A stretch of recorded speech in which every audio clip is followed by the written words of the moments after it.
everybody, What Culture Wrestling's Adam Cleary here. Yes, remember him, and today we're going to talk about urban legends. Well, I'm going to talk about it, you're going to sit there and listen. Now, the premise of this video is percolated, which is a word which does not fit that at all, on two separate things. One, wrestlers lie. The entire thing is complete, it's all made up, the rivalries, the drama, everything, it's all a lie. They have to lie, and we have to believe it. And number two, everything was better before the internet could ruin it. Before I start, just obviously quick disclaimer about this whole thing. Almost all of these are certainly completely untrue, and the views I am about to express, which we have read on the internet, do not reflect the views or values of What Culture Limited whatsoever. So that pinch of salt you're gonna give all this, just drown it in it.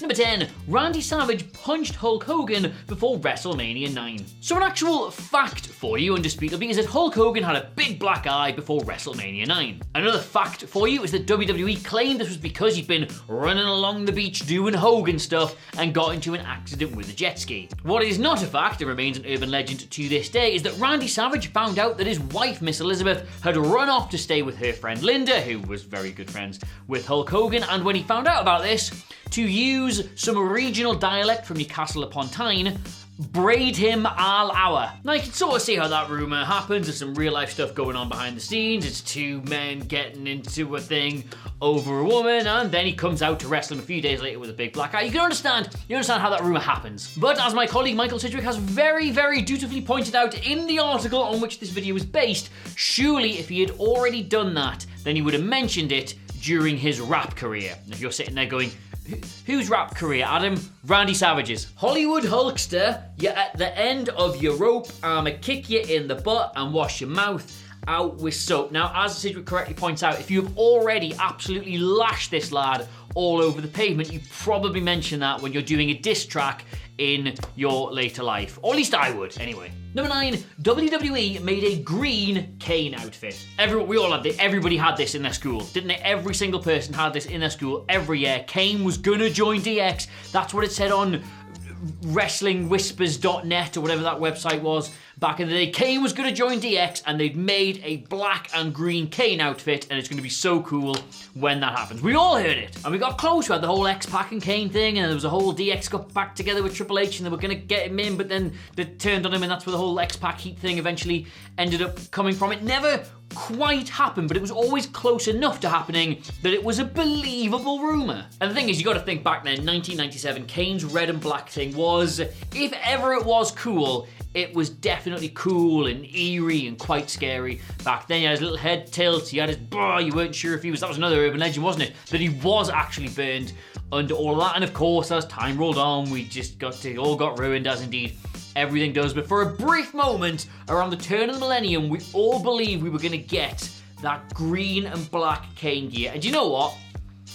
Would have been cool as hell. Cool as gosh damn fart hell. Number 8, Rey Mysterio offers life advice. So one thing we know for certain is that kids love Rey Mysterio. He's bright, flashy colours. He was one of their major marketing things when he first debuted in the company. To be fair to WWE, it's something they did brilliantly, which he hadn't already done in WCW or anywhere else, yada yada, etc, etc. Kids love him. What we also know is that Rey Mysterio sees a kid in the front row of the show, he grabs him or her and he presses their heads together and he gives them some sort of important, just encouragement. He says something nice to them, like, thanks for believing in me, kid, or thank you so much for spending money on my merch because I still have to somehow drive myself from show to show and we don't even get reimbursed for gas. End of the day, it's none of our business what he's saying. That's a nice little moment between fan and icon or something like that. But one Reddit user gave us this. Writing on Squared Circle, and hello Squared Circle, user 423-get-fame claims that Mysterio offered the following words of wisdom to him, okay? He said, do something with your life, you little bitch. Now, on the one hand, that's obviously not something Rey Mysterio is going to say to a child, especially when their parent could be right there and it could all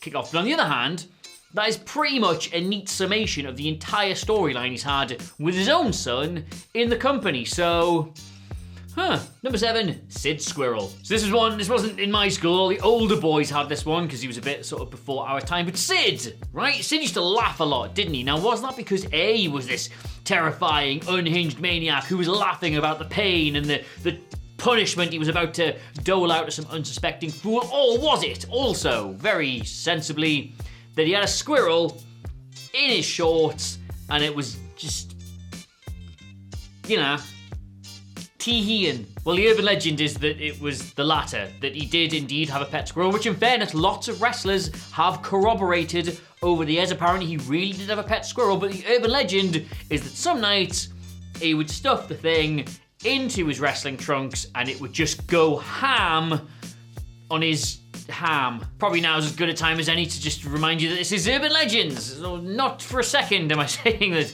this is true or that any wrestler would like to put small furry animals into their wrestling trunks for either comedic value or perverse pleasure. Just don't sue me. Number 6, the 2 Ultimate Warriors. So this one, even I remember as a child, but it's got, when you think about it as an adult, a very, very straightforward explanation. So the Ultimate Warrior in the 80s looked like this. And then the Ultimate Warrior in 1992, when he returned, looked like this. And there being no sensible adults to tell us why this might happen, kids took one look at the returning Warrior, back at their old hero, all the sticker books they had, all the posters, looked at that guy, and looked at that guy, and immediately deduced that was a different person. His hair was slightly different, some of the branding was slightly different, but more importantly, the guy was absolutely tiny compared to the Warrior that they'd grown up with. This huge, muscle-bound Adonis of a man looked nothing like this much sleeker and smaller and streamlined version that was now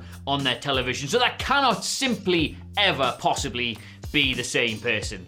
You see where I'm going with this, right? But it's actually pretty simple, isn't it? When you grow up and you know how this whole industry of ours actually works. He just got off the juice, didn't he? And as a result, he went from being to instead. And God, these kids deserve better than any of this, don't they?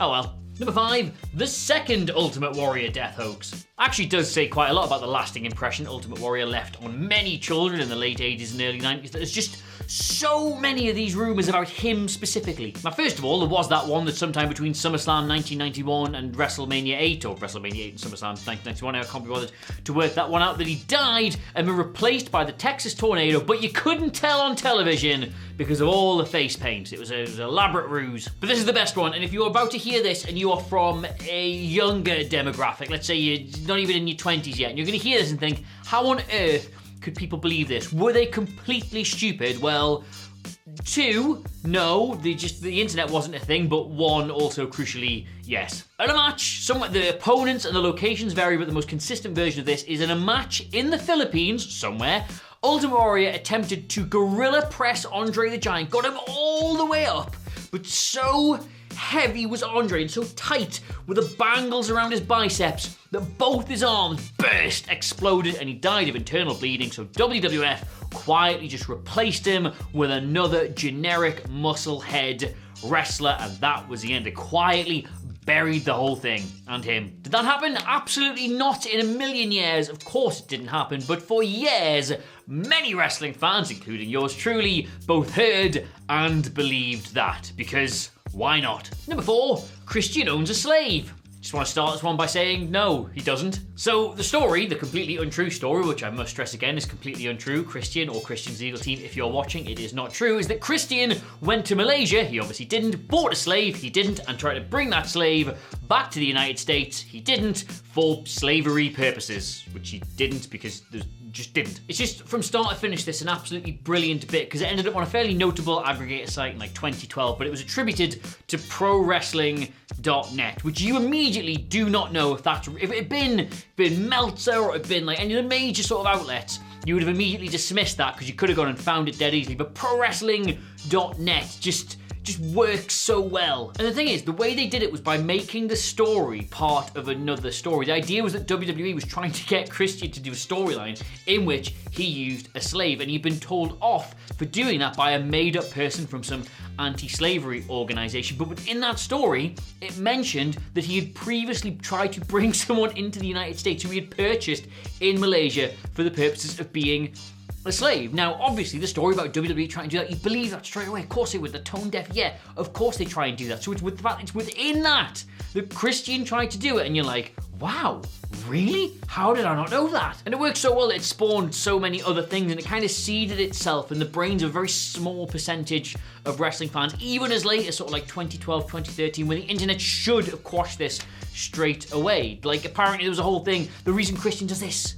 when he comes out is not because he's looking at the audience, he's looking for the cops who are going to arrest him for the slavery. Not true. Of course, I need to say it again. It's not true at all. He doesn't do that. He never has. It was completely made up, but still, it's quite good. Number 3, Rick Rude's real cause of death. So the ones in this list that work really well are the ones that have at least a footing in truth. Like, you believe that Rick Rude would punch Hulk Hogan over Miss Elizabeth because, well, the guy was, let's just say, very intense in his relationship with Miss Elizabeth. And you maybe believe that Sid would put a squirrel down his trunks because Sid is just, well, he's the kind of guy who looks like he might put a squirrel down the front of his trunks. And Rick Rude, you see, Rick Rude, he's a mad shagger. So, story goes that Rick Rude was injecting himself with some performance-enhancing stuff, let's say, but he was doing it directly into his willy, which inadvertently rendered him impotent, and so enamored was he with the life of being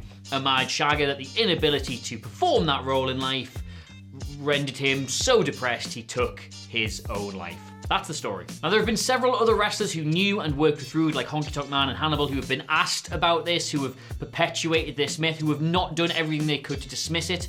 Let's just say, so it's kind of snowballed from there and there and there and there and there. But the irony is that there's one thing Rick Rude was actually known for in his personal life. It was his monogamy. But of course, his personal life is one thing, his gimmick is another, and because it fits with his gimmick so well, people have been willing to believe this over the years, despite the fact it is, like everything else in this list, just an urban legend that is almost certainly not true. Number 2, hot naked video game action. So look, I appreciate this is very much the pot calling the new wrestling studio black, but wrestling fans, right, you just way too horny. No, we're not, Adam. Don't tar us all with the same mucky brush. All right then, why were some people virtually getting it out on the internet for Alexa Bliss dressed as a child the other year? What was that about? In fact, actually, I'm gonna have to prove this point slightly better. So what you do is, you take any 2 female performers in WWE from back before they started doing their whole massive air quotes women's revolution thing, right? Back when they didn't think they were people, you know the kind of time I'm talking about. Put any 2 women into the YouTube search engine and observe some of the comments. In fact, may I have some soft lighting and jazz music, please? So, first result for Torrie Wilson and Sable here is the Divas Bikini Contest, SmackDown, April 24th, 2003. Some of these selected comments for you there. I love you, Sable, writes Raven Delvano. Joseph Organ writes, Sable is hot. She knows how to get man thriving on her heels. Manuel Seminario has a question. Raise your hands if you spanked one out to these divas, and sometimes Stephanie McMahon. Really sort of broad demographic there, Manuel. Very good. And it kind of just goes on and on like this. None of y'all gonna see heaven. So horny are wrestling fans that there were rumors going around about pretty much every single wrestling game from like the mid-90s to the early 2000s, that if you just did some miraculous feat on the game, like for example, winning the European Championship 20 times with Sable, that was definitely one that went round, they would just unlock a naked mode.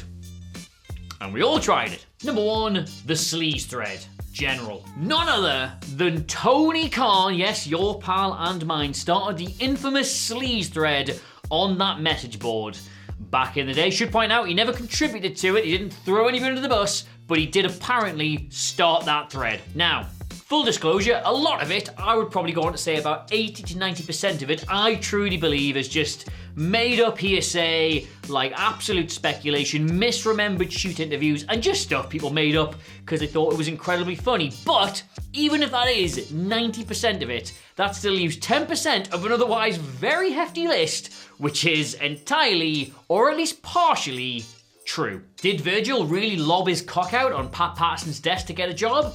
Not for me to say. Did Kurt Hennig really go number 2-zy in Jerry Lawler's crown at one point? I would have no idea whatsoever. Did Taka Michinoku really sleep with Sonny and exclaim, Taka is coming, mother right at the very climax of it all. I just simply wouldn't even want to speculate. Regardless though, reading this message board is a rite of passage for every single wrestling nerd, yourself and myself included and all of that. And, I don't know, just get a dartboard, put some of your favourite ones on and blindly throw arrows at it, and that probably is about as good a way of working out which ones are true and which ones aren't as anything else. Anyway, I'm just going to close my laptop now as I remember that wrestling is of course one of the most grotesque industries on the planet and asked you to let me know your own favourite urban legends. Very careful now because you can be taken to court for some of those in the comments below, and of course don't forget to like, share and subscribe. But in the meantime, hey, why don't you follow me on Twitter at Adam Cleary, CLERY. I'm alive, still do, I'm here, just do other stuff now, don't worry about it. Get the entire What Culture Wrestling team who are here every day for you, I should add, at What Culture WWE. But in the meantime, thank you so much for watching. This has been, wow, I can't wait to either repress this fully or bring it up to a therapist later. What a ride! Anyway, yes, been Adam Cleary. See you later.